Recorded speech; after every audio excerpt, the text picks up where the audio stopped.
amigo Figari, pintor de la tierra mía, usted nunca imaginó que un cantón me le daría.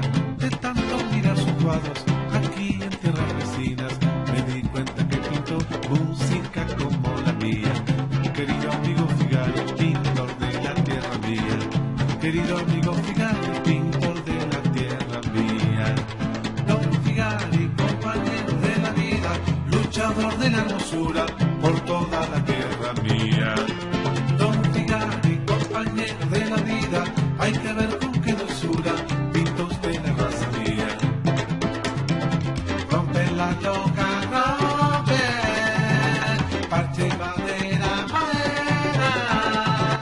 Dale a la loca. Indalecio Juantes era trabajador, metódico hasta la meticulosidad, y por haber vivido muy sujeto a su tía, doña Epifania Cañares, severísima y de gran energía, que lo mantuvo siempre fuera de contacto con el ambiente. Era también muy ingenuo.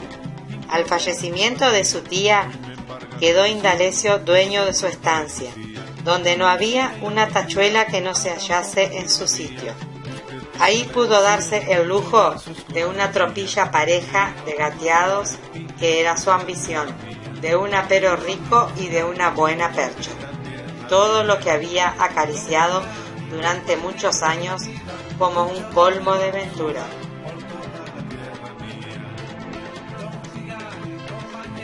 Su propia condición lo ponía al abrigo de farras y malas compañías, y si alguna vez intentó participar en reuniones de mozos de su edad, pronto hubo de arrepentirse, pues las bromas y chacotas pesaban demasiado al ensañarse con él. Esto lo inclinó al aislamiento, sin antes haber podido formar siquiera una idea de lo que es el mundo. En tal situación fue generándose en él la ambición de casarse, y puso la mira sobre Mónica Perales, cuya fama de linda era aceptada en el pago, como onza de buen peso. Indudablemente, Juantes solo la había visto una vez, de paso, y su imaginación se había ido cargando con el recuerdo y la soledad, de tal modo que ya no pensaba él en otra cosa, y poco a poco la veía cada vez más entre encajes y flores, como una virgen en su altar. Mónica era hija de don Anacleto Perales, hombre de gran prestigio, antiguo caudillo del cual se decía que llevaba sangre noble en sus venas, y sobre cuya historia corrían varias leyendas fabulosas, las mismas que iban agigantándose a causa de su vida de reclusión, de aislamiento completo. Nadie lo visitaba de los del vecindario, y él solo circulaba dentro de su estancia enorme para dar su paseo habitual en compañía de su hija. Bien podía confinarse en su dominio señorial para concluir sus días el viejo caudillo. Esa estancia llamada el Guanaco, a causa de que un ombú corpulento tenía hacia lo alto la silueta en forma de ese animal y sobresalía por entre la arboleda como si se hallase vigilando la extensión, era un paraíso. Los muros blancos del caserón colonial, que apenas se podían vislumbrar por entre la arboleda, daban la sensación de que ese dominio estaba ubicado fuera del mundo, como islote en el campo.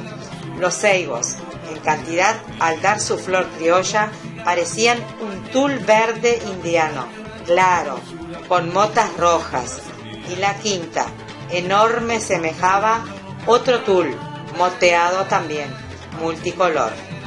Apenas alguna vez se veían a caballo las dos siluetas, la de don Anacleto y su hija, empequeñecidas por la distancia y magnificadas por eso mismo, y en sus ensueños y devaneos solía Indalecio juntarse con ambos, y hasta llegaba alguna vez a encarar con gran resignación la idea de ir todos los meses con Mónica a depositar un buen ramo de flores sobre la tumba de don Anacleto.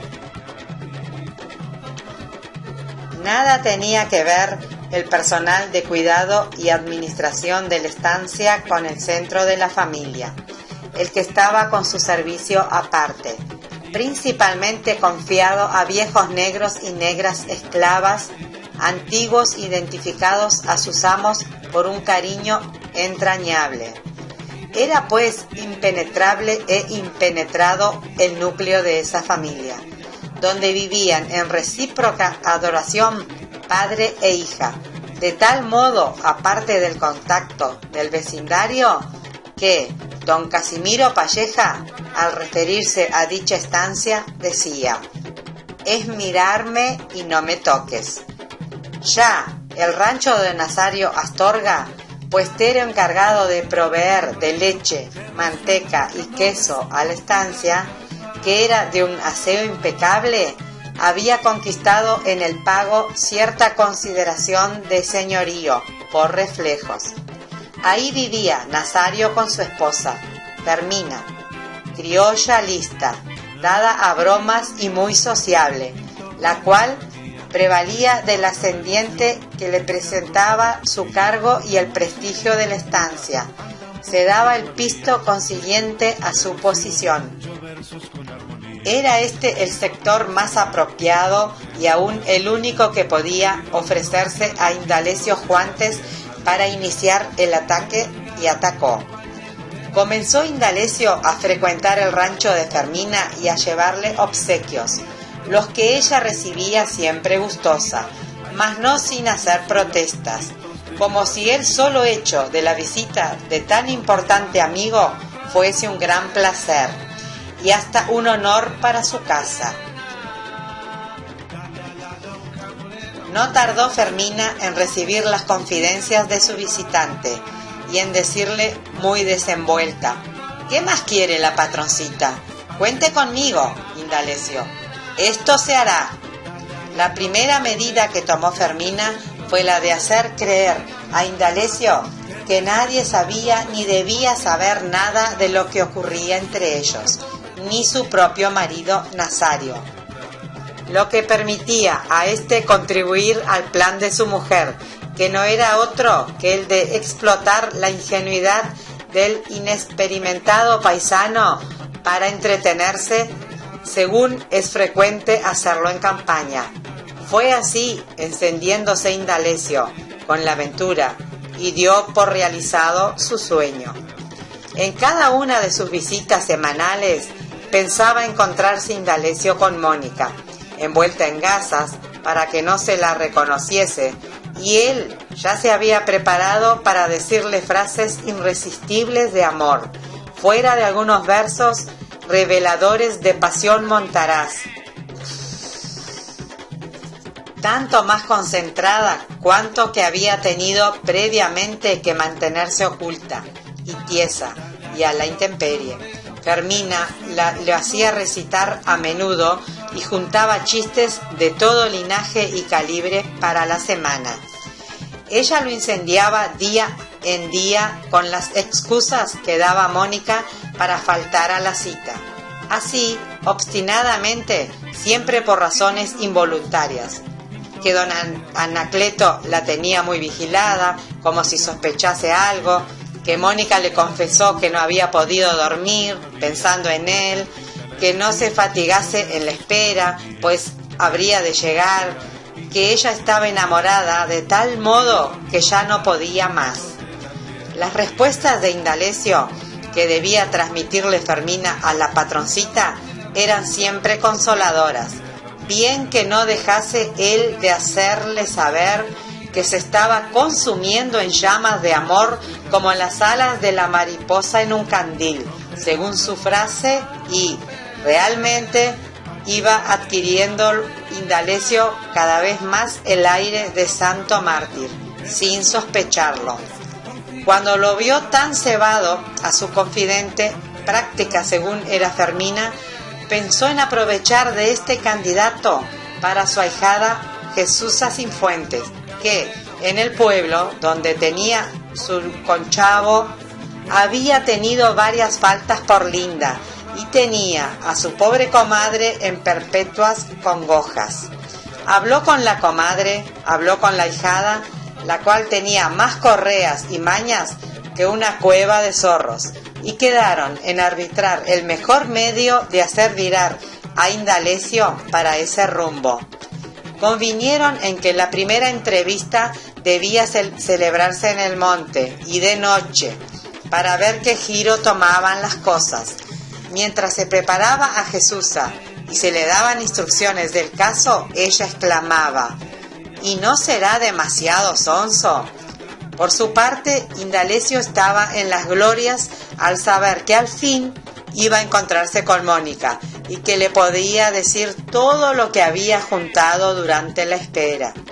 Desde ese instante no se preocupó más que de sus afeites y perfumes, temeroso de que cualquier detalle pudiera echarle a perder su aventura, tan completa según se le ofrecía. Las condiciones que le impuso Fermina a nombre de Mónica obligaban a Indalecio a una gran reserva y también a la mayor prudencia, para no echarlo todo a perder. De tal modo era impuesta la discreción que sólo acudía Mónica a la cita bajo el nombre supuesto de Jesusa Sinfuentes, y que sólo así, de incógnito, se le uniría. Si llegaban a enterarse, por lo menos hasta la muerte del padre, don Anacleto, y que entonces todo se arreglaría fácilmente. Quedó convenido que sólo se hallarían en el lugar de la cita y a un lado de los novios, Fermina, en representación de Indalecio, y la que hacía de madre a Mónica desde la muerte de la efectiva, la misma que en realidad no era otra que la comadre Misia Pantaleona, esto es, la madre de Jesusa. Después de tantos afrontes como había tenido que soportar Indalecio, se hallaba dispuesto ya a cualquier solución. Era noche de luna y el monte ofrecía aspectos fantásticos de paraíso. Cuando llegó Indalecio y se apió cerca del sitio indicado para el encuentro, atando su gateado para dirigirse trémulo al lugar preciso donde se iba a jugar su destino. Los hilos de luz sideral envolvían y planteaban el follaje y el césped, dando al paisaje el carácter de lo ultraterrenal. Cuando Indalecio vio avanzar hierática a Jesusa con un nimbo siderio, creyó ver a un hada y quedó paralizado.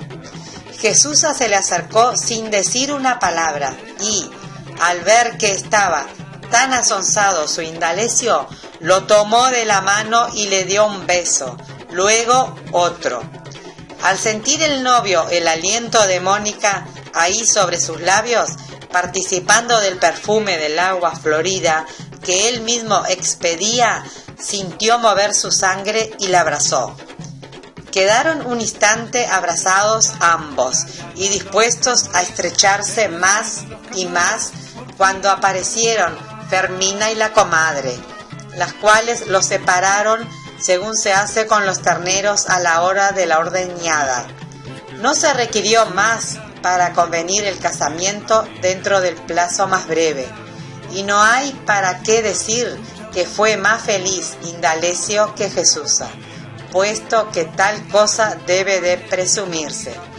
Al contársele a Fermina las transacciones de Jesusa, se echaba a reír contentísima, exclamando: «Me alegro, bien merecido lo tiene por sonso». Dale a la loca morena, que resuenen los cantones, por fin